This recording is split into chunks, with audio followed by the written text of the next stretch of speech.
This is Beverly Hills. And here come the Beverly Hillbillies.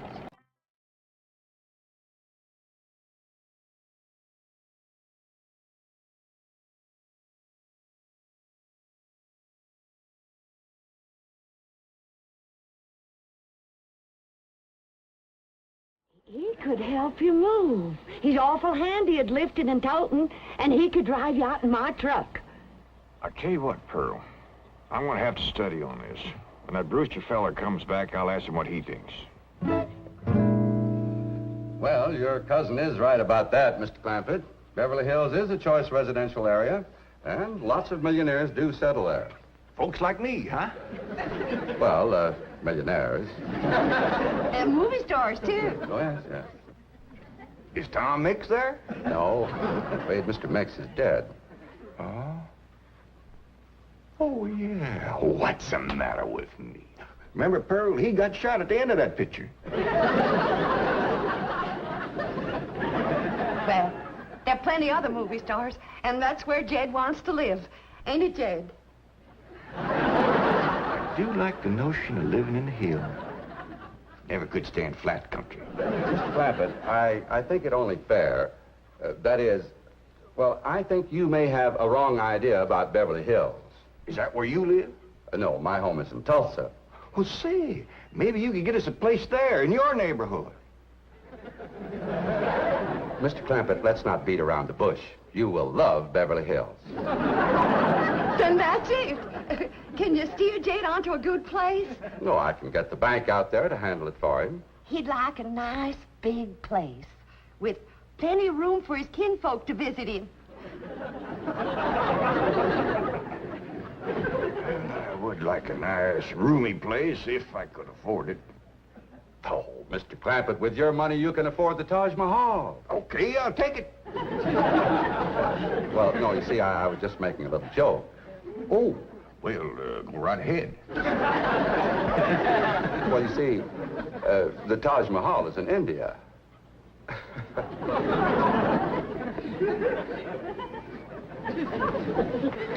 Mr. Brewster, you're a nice fella, but I've heard better jokes.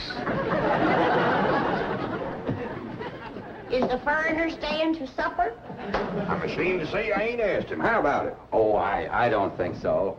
Oh, no trouble. What you cooking tonight, Granny? Mustard greens and possum innards. Mm-hmm. Did you hear that, Mr. Brewster? Very clearly. Want to change your mind?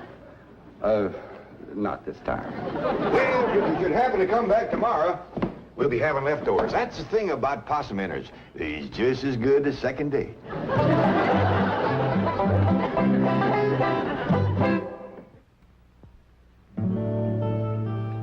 Ellie, if old Duke sits there with you, there ain't gonna be room for Granny.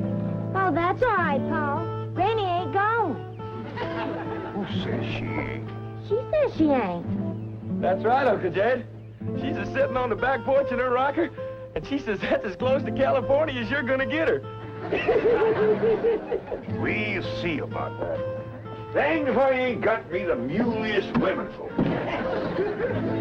We ain't never gonna get there.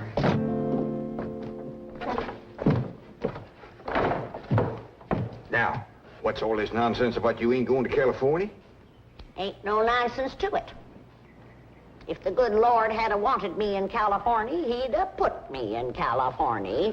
Maybe he's just getting around to it. The book says he moves in mysterious ways. Well, if he moves me, I'll go. But you and Big Jethro ain't a budging me. Granny, this here Beverly Hills sounds like the kind of place you'd like. That Brewster fella says they got smogs out there. What's a smog? Well, me and Jethro figured out that's a small hog.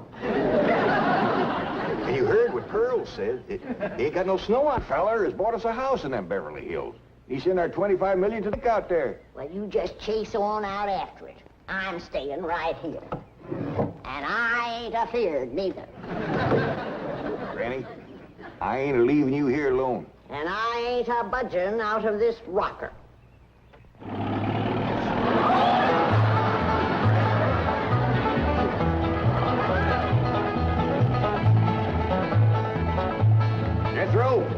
What does that sign say? It says Beverly Hills. You hear that, Granny? We're there. They call them hills? Why, we got moles that can push up higher ridges than that. Well, leastways, it's hills. We'll be among our kind of folks.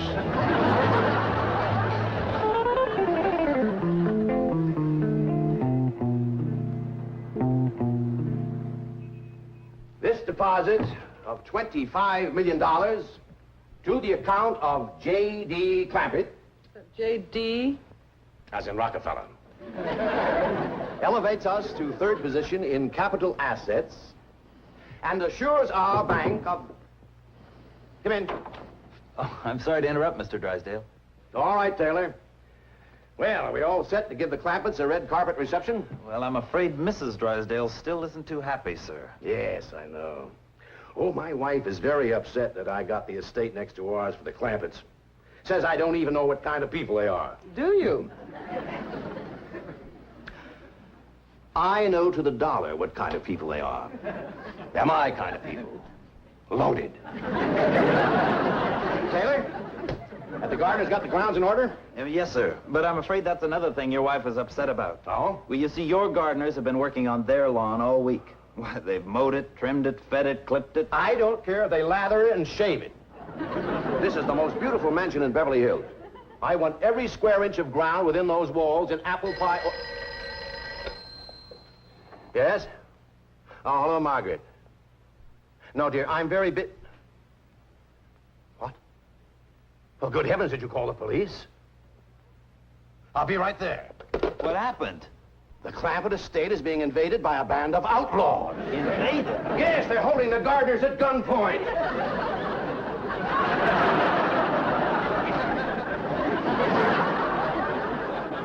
Sure is lucky we come along when we did. That's the truth. The way they were slipping through that gate, another 5 minutes and that whole darn prison would have been empty. Jethro, you sure that's a prison? Yeah, Uncle Jed. I seen pictures. Only thing is, how come there ain't no guards on them walls? Probably done them in with them knives and things. These killers if I ever did see any. Fine neighborhood we's moving into. You hear that? Hot diggity, there's bobcats in these hills. Them sirens! Somebody's called the law. I reckon they's gonna be mighty grateful for what we done. Folks out here has got a strange way of showing they're grateful. You've locked up one of the richest men in the country. Mr. Clampett, I don't know how to apologize. I'm deeply humiliated. What have you cutthroats done with J.D. Clampett? I'm Jed Clampett, and I'd appreciate it if you let go of my Sunday shirt. You're J.D. Clampett, the oil millionaire? Yep, this here's my nephew, Jethro. Howdy. Quickly, man, unlock this cell. Mr. Clampett, on behalf of the entire city of Beverly Hills, I extend our deep and humble apologies for this unfortunate and embarrassing incident. Oh, I'm Milburn Drysdale, president of the Commerce Bank of Beverly Hills. My car is waiting to take you and your family to your new home. We want you to know how happy we are to have you, your handsome nephew, your lovely daughter, and your beautiful mother.